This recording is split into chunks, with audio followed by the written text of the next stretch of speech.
Minha mãe Emília tem 92 anos de idade e eu conversava com ela de modo brincalhão num dos dias em que fui visitá-la com Cláudia. E aí ela dizia, não, ela falava de uma outra pessoa, dizia assim, bom, ela tem os defeitos dela, afinal, né, todo mundo tem defeito. Sim. Né, eu tenho defeito, dizia ela. Você, Cláudia, tem defeito. Aí eu brinquei, mãe, eu não tenho defeito. Ela falou, esse é o teu defeito. Certo? Achar que não tem. Né? Esta ideia, que pode ser um pensamento mais comum, ela marca um pouco essa percepção. Uma das tarefas, às vezes, da filosofia, Maurício, é fazer com que a gente saia um pouco da petulância de imaginar que nós não temos a ignorância também como nossa referência. Né? Há um grande pensador medieval, outro dia numa conversa com o Karnal, né, nós temos cursos juntos, Imagina a etc. conversa desses Nossa, dois. essa conversa Numa aí. conversa com o Karnal, que se transformou num curso, inclusive, a gente lembrava de um pensador, né, de um período da passagem, né, do mundo da Baixa Idade Média para a Renascença, que é Nicolau de Cusa. Nicolau de Cusa, S-U-S-C-U-S-A, que é chamado, por conta do latim, né, de um modo que fazia, quando a gente estudava filosofia, rir muito, porque era Nicolau Cusanus, Sim, né, sim, que em sim. português era quase uma E redundância. aí a quinta série bate, né? Não existe momento em que a quinta série não vem à tona, a não ser quando você tem uma sonoridade dupla, como alguém chamado Nicolau Cusanos. Né? Que explica. É entregar na bandeja, né, a condição para todos nós. Aliás, nós tínhamos um professor também, que sendo estrangeiro não dominava tanto o nosso idioma, e ele, ao dar aula de metafísica, ele dizia seriamente, para uma sala de filosofia na universidade, onde a quinta série baixava depois como um espírito, ele dizia, no fundo, todo homem tem uma brecha. Pois E é claro que ele se referia a um termo técnico Sim. que é a abertura ao transcendente. Mas é o no fundo que atrapalha. Aquilo dava um outro teor, que era um pouco mais, digamos, entranhado Já matou. nas coisas. Pois bem, o Nicolau de Cusa, ou Cusanos, para usar de novo o nome Volta, a latino... quinta série bate, cara. Não Não dá, tem eu não como. consigo. Mas é verdade, que é Nicolau Cusanos, tá? Não é Tudo uma bem, brincadeira, mas bate, né? desculpa. Ele tem uma reflexão sobre a douta ignorância.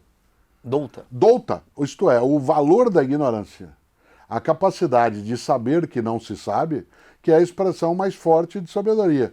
Quando você resolve estilhaçar, né, algum desses cercadinhos que se tem, trazendo para conversas, né, pessoas que sejam capazes de romper aquilo que você não conhece, trazendo para, primeiro, a nitidez da tua ignorância e, segundo, a possibilidade da tua sapiência, esses dois movimentos eles são fortes. Uma das coisas que a gente esquece é que quanto mais o conhecimento avança, mais a nossa ignorância fica ampliada. Sim. A invenção do microscópio nos mostrou o quanto a gente não conhecia. A invenção do telescópio mostrou o quanto a gente não conhecia. Né? O aprofundamento do saber alarga, né, o nosso horizonte. Quando, né, no primeiro dia de aula, por exemplo, na universidade, eu dizia aos alunos e às alunas algo que é verdade. Você, depois de algum tempo aqui, saberá o tanto de coisa que você não sabe. Não é que você as saberá, você saberá que não as sabe. Você Certo? falou sobre as invenções e eu tenho um pouco isso com o TikTok. Por mais que eu seja um grande ignorante, mas no TikTok eu percebo que eu sou mais ignorante ainda, porque o que tem de gente produzindo coisas que eu falo, cara, eu não sabia que dava pra fazer isso com uma melancia. Você se sente ignorante?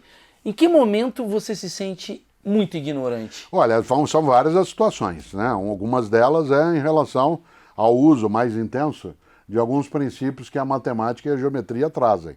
Né? E eu várias vezes, eu estudei quando cheguei em São Paulo, numa escola pública da Rua da Consolação, chamado na época Colégio Estadual Professora Marina Sintra. E ao chegar a primeira aula de matemática, que um professor vindo da Bahia naquele momento, o professor Edson, ele entrou e disse que a gente ia estudar produto cartesiano. E ele desenhou na lousa um plano, né, com o X e o Y e começou a falar. Eu notei que uma das coisas mais belas da vida humana é a matemática, porque ela é a mais humana das ciências, ela é invenção pura. Né? Não existe x, não existe raiz quadrada, Exatamente. não existe matriz derivada. Né? Nada do que a matemática lida tem realidade.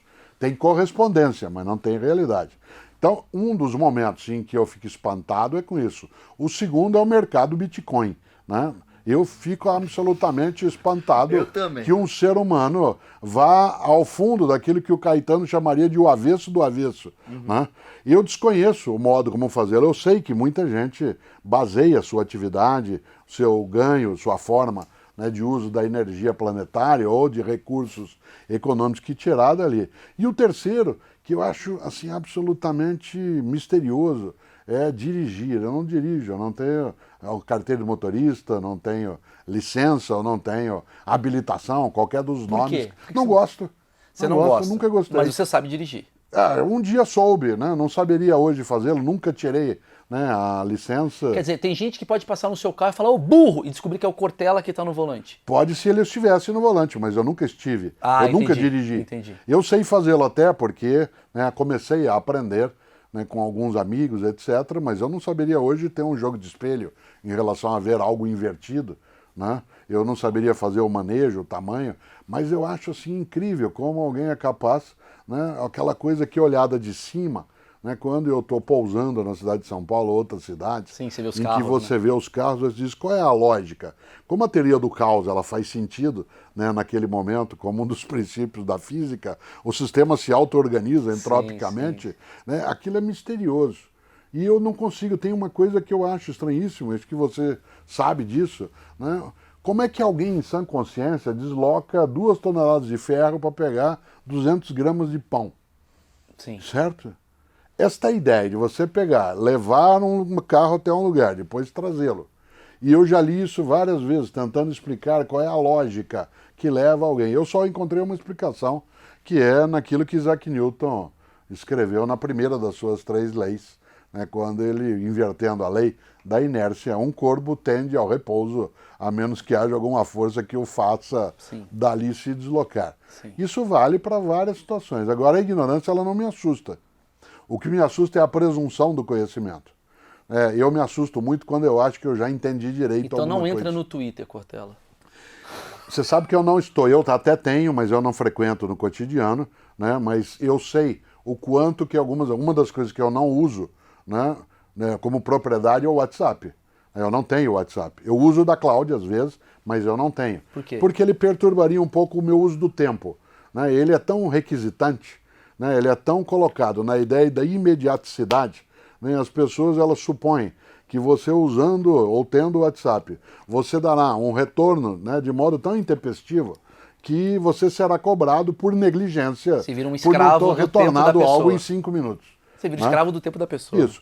A minha área lida um pouco com aquilo que a gente chama de deixar adensar. Né? Você fazer com que haja uma maturação de algumas ideias. De não dizer de pronto aquilo que deveria ser meditado. Há circunstâncias, e a tua área de trabalho e de arte, ela exige que você seja capaz de uma resposta não só imediata, como que você, para usar uma expressão indígena que você trouxe antes, não deixe cair a peteca.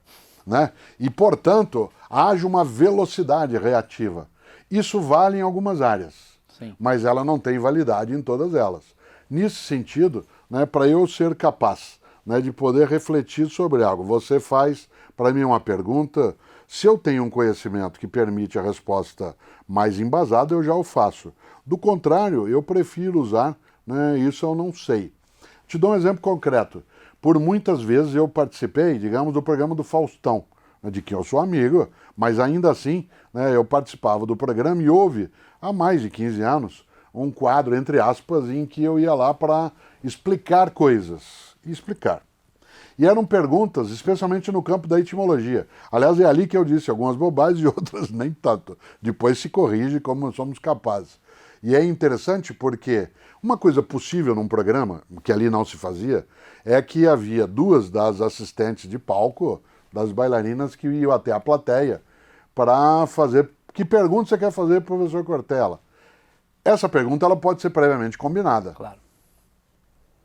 Embora isso não fosse sugerido a mim, eu sempre pedia que não se fizesse nem a sugestão, porque uma das coisas que eu sempre gostei de fazer, e o que eu quero dizer aqui agora, não quero que soe demagógico, era que houvesse a possibilidade de alguém fazer uma pergunta, como vez ou outra aconteceu, que eu não soubesse a resposta. Ah, maravilhoso. E eu pudesse dizer, em rede nacional, para milhões de espectadores, a alguém que está num programa, que está ali como professor, que é chamado de filósofo, dizer não sei. Qual pergunta você não sabe? Várias delas. Alguma você se questiona Sim. que você não consegue responder até Por hoje? exemplo, eu tenho dificuldade em vários momentos em relação a algumas denominações geográficas, né? Vez ou outra memória, porque essa é uma questão de memória.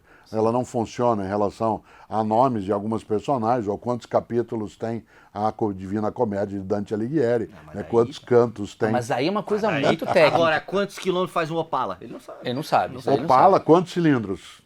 Filho da mãe, 4 canecos. 4 cilindros? É. 4 cilindros daquele diplomata? Aquele diplomata. Eu não conheço. Conseguimos, porra! Ganhei, cara! Vamos pro Ford Pampa, a gente vai destruir o Farol quartel. arredondado atrás? Ah, você tá sabendo demais. Não tá enganando. Aqui, Mas ó. eu não dirijo, e por isso eu presto atenção. Boa. Por exemplo, as pessoas me tomam como Waze em algumas situações porque eu prestei atenção. Antes que ligue, eu sei vir aqui